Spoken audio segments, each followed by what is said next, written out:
नमस्कार दोस्तों, Jansatta news bulletin में आपका स्वागत है। ये हैं आज की खास खबरें। Commission actually goes by the convention in announcing the schedule of elections. It has decided to go by the convention which was set up, which was last followed. In any case, the preparation and conduct of elections is a very detailed exercise, and it takes into account various factors, variable factors, consultation with all the stakeholders, and the factors which are competitive.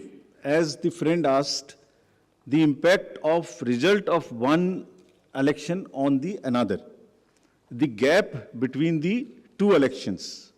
As Mr. Neeraj asked, that we have all in the recent past announced together. So you may know that when the elections were announced together in the round in 5 states, West Bengal, Pondicherry, Tamil Nadu, Kerala and Assam, there was a gap of 10 to 15 days. In these elections, there is a gap of 40 days in the qualifying date. There are factors like the weather. In case of Himachal Pradesh, the weather is a very important factor, especially in the upper reaches, in the constituencies where snowing takes place. So, having seen everything together, including the MCC period which extends, including the preponing in certain states when there is a gap of more than, closer to 2 months, less than 2 months, there are multiple factors. And after examining everything, Commission decided, weighed everything and decided to go by the convention which was last held. Further, MCC period, which gets extended, has been reduced, if you would see the details, from 70 days to 57 days, which is a reduction of 13 days. This is first. And also, if you see it against the 2012 elections announcement when it was combined, there is a reduction from 81 days in the entire period to 57 days, which is 30% less. So now we do not want that the entire election exercise continues for a very long period. It does not disturb anybody. And because of the variety of factors, multiple things together, Commission decided to go by the convention which was set up last time. Let's ask somebody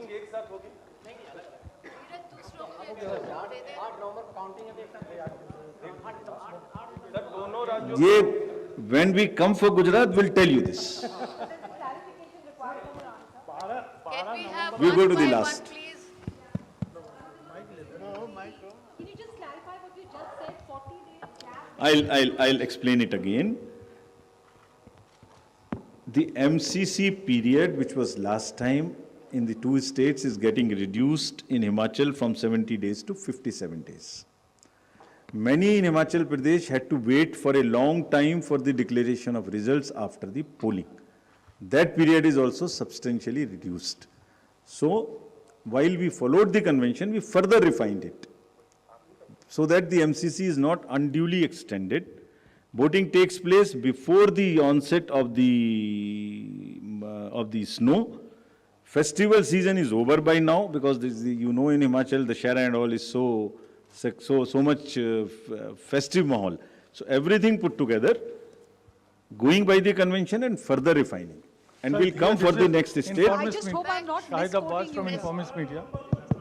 Sir, this is Shahid Abbas from Informist Media. But yes, sir, 1 sec. Let me finish. Sir 12 नवंबर से 8 दिसंबर 26 दिन उस समय को और ठंड भी बढ़ जाएगी और बर्फबारी भी शुरू हो जाएगी तो why delay in counting sir counting में हम बिना ठंड के करा लेंगे, आप चिंता न करें।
अगर सभी तथ्यों को संज्ञान में लिया जाए और एक निष्पक्ष मूल्यांकन किया जाए तो श्री मल्लिकार्जुन खड़गे जी, जिन्होंने 50 साल से ज़्यादा अपनी ज़िंदगी के कांग्रेस पार्टी की सेवा में लगाए हैं और नीचे से उठकर विभिन्न पदों पर उनको सेवा निभाने का अवसर मिला है, मेरा व्यक्तिगत तौर पे ये मानना है कि इस परिस्थिति में और इस परिप्रेक्ष्य में शायद कांग्रेस पार्टी को जो एक सेफ पेयर ऑफ हैंड्स की ज़रूरत है, जो एक ठहरे हुए वक्तव्य पर्सनालिटी की ज़रूरत है, वो मल्लिकार्जुन खड़गे जी के रूप में कांग्रेस पार्टी को मिलेगा। और इसीलिए मेरा ये मानना है कि जो लोग NSUI से निकले हैं, यूथ कांग्रेस से निकले हैं, ब्लॉक कांग्रेस कमेटी में काम किया है, ज़िला कांग्रेस कमेटी में काम किया है, प्रदेशों में काम किया है, 40-50 साल जिन्होंने अपनी ज़िंदगी के कांग्रेस पार्टी की सेवा में लगाए हैं, संगठन का जो मूल रूप स्वरूप होता है, संगठन की जो चुनौतियां होती हैं, उनका निर्वहन श्री मल्लिकार्जुन खड़गे एक बेहतर तरीके से कर पाएंगे। पहली बात यह है कि मैं मिस्त्री साहब के खिलाफ कुछ नहीं बोलना चाहता था। सिस्टम में कुछ कमियां हैं, हम सबको पता है। 22 साल से चुनाव नहीं चले, तो जैसे कि हमने एक लिस्ट दिया था 30 तारीख को, फिर पिछले बुधवार को हमें एक और लिस्ट मिला, कल नहीं, एक हफ्ते पहले। पहला लिस्ट में तो फोन नंबर्स नहीं थे किसी के, तो लोगों को कैसे संपर्क करें। कभी कभी हमें एक नाम था और ब्लॉक का नाम था, या नाम था एक आधा एड्रेस था लेकिन फोन नंबर नहीं था, तो लोगों को संपर्क करना मुश्किल था। फिर फोन नंबर्स मिले, लेकिन दोनों लिस्ट में काफी अंतर थे, नाम भी अलग थे, और कोई नाम जो पहला लिस्ट में था सेकंड लिस्ट में नहीं था, जो सेकंड लिस्ट में था फोन नंबर्स जो कुछ नाम नहीं थे जो पहला लिस्ट में। इस किस्म के कोई गैप से मैं तो, मेरे ये शिकायत नहीं कि ये जानबूझ के कर रहे हैं। प्रॉब्लम यह है कि हमारी पार्टी में कई साल से चुनाव नहीं हुई है। देखिए, आप लोग जरा बात करने अगर कम करेंगे तो ये लोग सुन सकेंगे ना मैं जो बोल रहा हूं, प्लीज। तो 22 साल से चुनाव नहीं चले हमारे पार्टी में, इसलिए ये हुआ है कि कुछ गलतियां हुई है। मुझे पता है कि मिस्त्री साहब और उनकी टीम बहुत फेयर एंड फ्री इलेक्शन चलाने की कोशिश में बैठे हैं, और हम उनके खिलाफ कोई शिकायत नहीं कर रहे हैं, लेकिन सिस्टम में कमियां हैं, ये तो क्लियर है। और इसलिए मैं माध्यमों को ज्यादा इस्तेमाल कर रहा हूं मेरे संदेश के लिए, क्योंकि मुझे 17 तारीख तक मुझे कोई गारंटी नहीं होगी मैं सब लोग के साथ संपर्क करें, सब लोग को मुझे मैसेज पहुंचाएंगे। क्योंकि कैसे पहुंचाएंगे? फोन कर सकते हैं, अगर फोन नंबर वैलिड नहीं है तो फोन पे नहीं चलेगा। व्हाट्सएप भेज सकते हैं, यही प्रॉब्लम है। हमारे जो मैनिफेस्टो वगैरह है, घोषणा पत्र, ये तो मैंने रिलीज किया, लेकिन अगर लोग पीसीसी नहीं आएंगे लेने के लिए तो शायद वहां भी उसको पता नहीं चलेगा। तो अंत में आप लोगों से बात करके मेरी उम्मीद है कि शायद कोई डेलीगेट्स हो जो मुझसे डायरेक्टली संपर्क नहीं हो जाए, लेकिन आपके माध्यम से, आपकी मार्ग से वो लोग जानते हैं कि मैं क्या चाहता हूं पार्टी के लिए। तो इसलिए मैं आप लोगों को भी जरा सा बात करके इस्तेमाल करने की कोशिश में। दूसरी बात यह है कि कुछ नेताओं जिस किस्म के काम किए हैं उसके बारे में मैंने कहा कि लेवल प्लेइंग फील्ड नहीं है, क्योंकि कई जगह में आप देखे होंगे कि प्रदेश कांग्रेस कमेटी के अध्यक्ष, CLP नेता, बड़े बड़े नेता कि खड़गे साहब को स्वीकार करते हैं, स्वागत करते हैं, बिठाते हैं, उनके साथ बैठते हैं, लोगों को बुलाते हैं मीटिंग्स के लिए, PCC से निर्देश जाते हैं कि आ जाओ खड़गे साहब आ रहे हैं। इस किस्म की चीजें कई PCC में हुए हैं, और नेचुरली सिर्फ एक ही उम्मीदवार के लिए हुआ, और मेरे लिए तो कभी नहीं था। कई बार मैं PCC गया हूं और उसी दिन PCC अध्यक्ष को होना मुश्किल था, और मैं साधारण कार्यकर्ताओं से मेरी खुशी से, मैं कोई शिकायत नहीं कर रहा हूं। मैं तो देखिए, मुझे मालूम है कि एक साधारण कार्यकर्ता का वोट और एक बड़ा नेता का वोट एक ही वेट है, एक ही वैल्यू है। हाँ, एक है। तो इसलिए मैं ये नहीं कह रहा हूं कि मुझे ज्यादा फर्क पड़ेगा इसमें, लेकिन अगर आप पूछते हैं कि लेवल प्लेइंग फील्ड है, तो क्या आपको लगता है कि इस किस्म के ट्रीटमेंट में कुछ फर्क नहीं है? नमस्कार, स्वागत है आपको जनसत्ता में। मैं कृष्णा शुक्ला लेकर आई हूँ आपके लिए देश दुनिया की बड़ी खबरें। मॉस्को से दिल्ली आ रहे एक फ्लाइट में गुरुवार यानी कि 13 अक्टूबर को बम मिलने की सूचना मिली। दिल्ली पुलिस ने बताया, कल रात मॉस्को से दिल्ली आ रहे विमान में बम होने की सूचना मिली थी। फ्लाइट करीब 3:20 पर दिल्ली में लैंड हुई। सभी यात्रियों और चालक दल कुछ सदस्यों को उतार दिया गया। फ्लाइट की जांच की जा रही है और जांच जारी है। मॉस्को से दिल्ली आ रही फ्लाइट संख्या SU-232 में बम की सूचना से चारों ओर हड़कंप मच गया। विमान में बम होने की सूचना मिलने के बाद उसे दिल्ली एयरपोर्ट के रनवे 29 पर उतारा गया। आनन फानन में फ्लाइट से 386 यात्रियों और 16 क्रू मेंबर्स को उतारा गया। फिलहाल विमान की सघन तलाशी जारी है, जिसके लिए बम स्क्वाड की मदद ली जा रही है। दिल्ली के इंदिरा गांधी इंटरनेशनल एयरपोर्ट पर बम की सूचना मिलने के बाद सुरक्षा के लिहाज से पूरे एयरपोर्ट में हाई अलर्ट जारी कर दिया गया था। गुरुवार रात 11:15 पर कॉल से सूचना मिली, जिसमें बताया गया कि 3:20 पर जो फ्लाइट मॉस्को से एयरपोर्ट के T3 टर्मिनल पर आ रही है, उसमें बम है, जिसके बाद सिक्योरिटी टीम को अलर्ट पर रखा गया। जिसके बाद बम निरोधक दस्ता और दूसरे रेस्क्यू दलों को भेजा गया और विमान को रनवे 29 पर उतारा गया। कांग्रेस पार्टी की भारत जोड़ो यात्रा चल रही है और पार्टी के पूर्व अध्यक्ष और सांसद राहुल गांधी यात्रा का नेतृत्व कर रहे हैं। भारत जोड़ो यात्रा के दौरान राहुल गांधी के कई वीडियो वायरल हुए हैं, कभी बारिश में भीगते हुए तो कभी रोड पर पुशअप्स लगाते हुए। वहीं अब राहुल गांधी का एक और वीडियो वायरल हो रहा है, जिसमें राहुल गांधी पानी की टंकी पर चढ़कर तिरंगा फहराते हुए नजर आ रहे हैं। राहुल गांधी कर्नाटक के चित्रदुर्ग पहुंचे और यात्रा के दौरान एक पानी की टंकी दिखी, जिसके बाद राहुल गांधी कांग्रेस नेताओं के साथ पानी की टंकी पर चढ़ गए। राहुल गांधी ने इसके बाद कांग्रेस नेताओं के साथ पानी की टंकी पर तिरंगा भी फहराया। कर्नाटक कांग्रेस के अध्यक्ष DK शिव कुमार भी इस दौरान राहुल गांधी के साथ थे। कांग्रेस कार्यकर्ताओं ने भी कांग्रेस और राहुल गांधी के समर्थन में नारेबाजी की। रेडी टू कुक पराठा खाने के शौकीन लोगों को अब इसके लिए आर्थिक खर्च देना पड़ेगा। Gujarati appellate authority of advance ruling के अनुसार रोटी और पराठे में काफी अंतर है, इसलिए रोटी पर 5% जबकि पराठे पर 18% GST लगेगा। अहमदाबाद की कंपनी वाडीलाल इंडस्ट्रीज की अपील पर यह फैसला आया है। वाडीलाल कई तरह के रेडी टू कुक यानी फ्रोजन पराठे बनाती है। कंपनी का कहना है कि रोटी और पराठे में ज्यादा अंतर नहीं है और दोनों आटे से ही बनते हैं। इस वजह से पराठे पर भी 5% ही GST लगाना चाहिए। कंपनी ने दावा किया कि पराठे और रोटी बनाने की सिर्फ प्रक्रिया ही समान नहीं है, बल्कि उन्हें इस्तेमाल और उपभोग का तरीका भी एक जैसा है।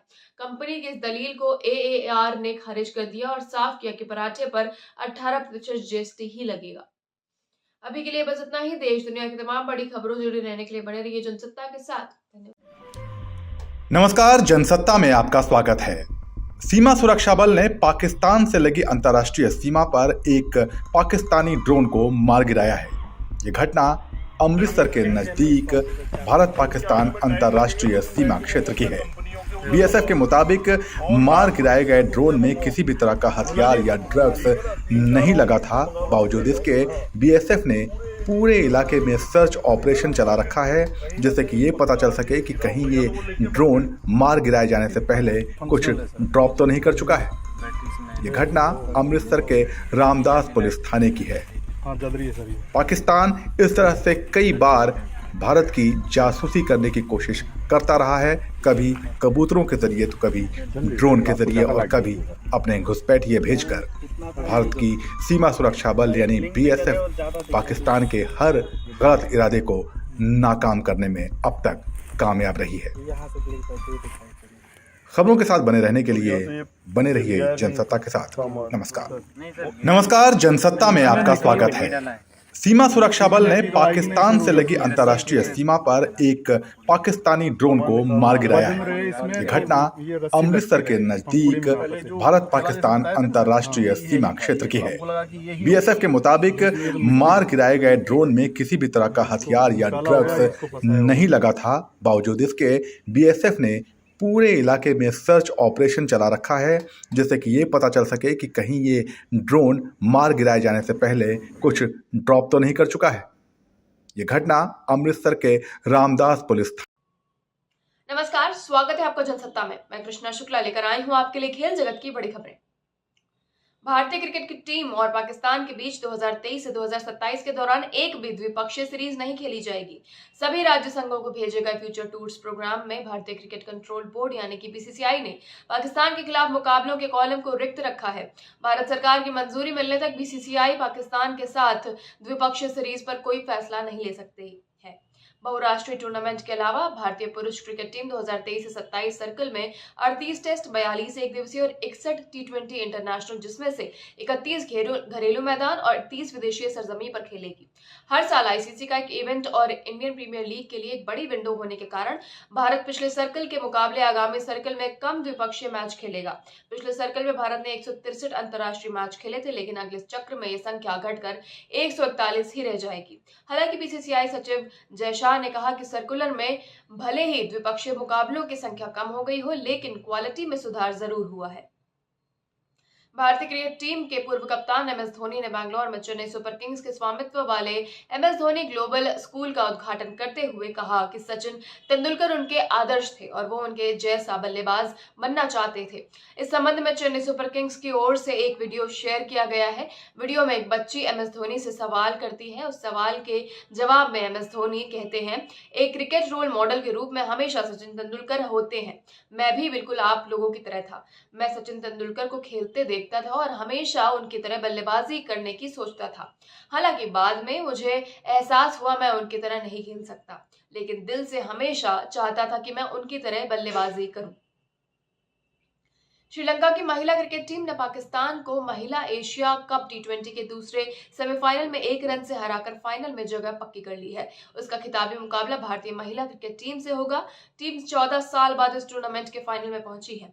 टॉस जीतकर श्रीलंका की टीम ने पहले बल्लेबाजी करते हुए 10 ओवर में 6 विकेट पर 122 रन बनाए। इसके जवाब में पाकिस्तानी टीम 10 ओवर में 6 विकेट पर 121 रन ही बना सकी। अभी के लिए बस इतना ही। देश दुनिया की तमाम बड़ी खबरों जुड़े रहने के लिए बने रहिए जनसत्ता के साथ। धन्यवाद। नहीं होगी नेताजी की 13वीं, अखिलेश निभाएंगे सफाई की परंपरा। 13वीं की जगह पर दूसरी रस्म।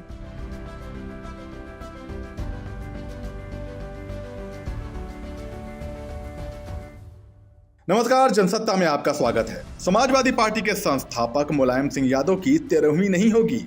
बेटे अखिलेश यादव ने सफाई की परंपरा को निभाने का फैसला लिया है। अब 11वें दिन केवल हवन और श्रद्धांजलि सभा का आयोजन होगा। इसके अलावा हरिद्वार में अस्थियों का विसर्जन किया जाएगा। गुरुग्राम के मेदांता अस्पताल में निधन के बाद सफाई में मंगलवार को मुलायम का अंतिम संस्कार किया गया था। बुधवार को परिवार के लोगों ने शुद्धि संस्कार में भाग लिया और अखिलेश समेत परिवार के पुरुष सदस्यों ने बाल भी मुड़वाए थे। 13वीं की जगह क्या?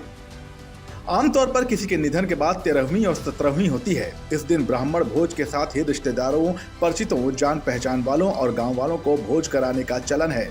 यह चलन सफाई गांव के लोगों ने बहुत पहले बंद कर दिया था। सफाई के गांव वालों का मानना है कि 13वीं का भोज करने से आर्थिक बोझ पड़ता है। एक तरफ लोग अपनों से बिछड़ने के गम में डूबे होते हैं और दूसरी ओर भोज का आयोजन ठीक नहीं लगता है। इसी को देखते हुए सफाई गांव ने 13वीं नहीं करने का फैसला बहुत पहले किया था। यह बात और है कि मुलायम परिवार के सामने किसी तरह की आर्थिक समस्या नहीं है, वो 13वीं कर सकता है। लेकिन सफाई के लोगों का ये भी मानना है कि अगर कोई बड़ा आदमी 13वीं करता है तो उसे देखकर गरीब आदमी भी करेगा और उस पर आर्थिक बोझ पड़ेगा। इसी वजह से अमीर घरों के लोग भी सफाई की परंपरा को निभाते हैं और 13वीं नहीं करते। अब अखिलेश यादव ने भी सफाई की परंपरा को निभाते हुए पिता मुलायम की 13वीं नहीं करने का फैसला लिया है। पूरे प्रदेश में श्रद्धांजलि सभाएं। मुलायम सिंह यादव के निधन पर उन्हें श्रद्धांजलि देने के लिए समाजवादी पार्टी 21 अक्टूबर को पूरे यूपी में कार्यक्रम करेगी। इसे लेकर गुरुवार को प्रदेश अध्यक्ष उत्तम पटेल ने सभी पार्टी के सांसदों, विधायकों, जिला अध्यक्षों समेत सभी पार्टी नेताओं को पत्र जारी कर निर्देश दिए हैं। सूत्रों के मुताबिक अंत्येष्टि के 11वें दिन शांति यज्ञ के बाद अस्थियों को विसर्जन के लिए हरिद्वार और प्रयाग ले जाया जाएगा। सपा संस्थापक मुलायम सिंह यादव के निधन के चौथे दिन गुरुवार को पैतृक कोठी पर सन्नाटा पसरा रहा। शाम को कृषि मंत्री सूर्य प्रताप शाही नेताजी को श्रद्धांजलि देने पहुंचे। अखिलेश यादव को ढाढ़स बंधाते हुए खुद शाही की आंखें भी डबडबा गईं तो अखिलेश भी अपने आप को रोक नहीं पाए। वो करीब आधे घंटे अखिलेश के पास बैठे रहे और अन्य परिवार के सदस्यों से भी मिले। बार बार भर रही हैं आंखें। श्रद्धांजलि के दौरान शाही ने अखिलेश यादव से नेताजी से जुड़े कई संस्मरण साझा किए। इस दौरान उन्होंने बताया कि अखिलेश की शादी के लिए नेताजी ने व्यक्तिगत तौर पर फोन करके बुलाया था और वो पहुंचे भी थे। बातचीत के दौरान शाही और अखिलेश दोनों की ही आंखें डबडबा आईं। बाहर निकलकर मीडिया से बातचीत करते हुए उन्होंने कहा कि नेताजी गरीबों के हित में काम करते थे। वो गरीबों, जरूरतमंदों के बारे में फैसला लेने के लिए अपनों की भी नहीं सुनते थे। सफाई की इस परंपरा पर आपकी क्या राय है, हमें कमेंट सेक्शन में बताइए और खबरों में बने रहने के लिए बने रहिए जनसत्ता के साथ। नमस्कार, जनसत्ता में आपका स्वागत है। यूपी के 20 जिलों के करीब 800 मदरसे अवैध रूप से चलते हुए मिले हैं। सर्वे में कई जगह दस्तावेज तक नहीं मिले। फंडिंग कहां से आ रही है इसकी जानकारी भी नहीं मिली। यहां तक कि बिना भवन के मदरसे चलते मिले। जांच टीम को अलग अलग जिलों में अलग अलग तरीके की खामियां मदरसों की जांच में सामने आई हैं। सहारनपुर में गैर मान्यता प्राप्त मदरसे को कौन फंडिंग करता है इसकी जानकारी तक ये मदरसे नहीं दे पाए। ऐसे 9 मदरसों के फंड रोकने के तत्काल आदेश दिए गए हैं। अल्पसंख्यक कल्याण विभाग ने मदरसों की जांच के समय सीमा को बढ़ाते हुए 20 अक्टूबर कर दिया है। 15 नवंबर तक डीएम को रिपोर्ट भेजने के निर्देश दिए गए हैं। फंडिंग की जानकारी नहीं। मदरसों में अनियमितता यूपी के 20 जिलों में मिली है। प्रयागराज में 10 दिनों की जांच में 70 मदरसों में से 25 ऐसे मदरसे मिले जो नियम के विपरीत चल रहे थे। पीलीभीत में 220 में से 8 मदरसों की जांच वाराणसी मंडल में की जा रही है जो बिना मान्यता प्राप्त ही संचालन में है। गाजियाबाद प्रशासन के द्वारा की गई जांच में 139 मदरसे बिना मान्यता के चलते हुए मिले। गोरखपुर में 142 मदरसे बिना मान्यता के चल रहे हैं।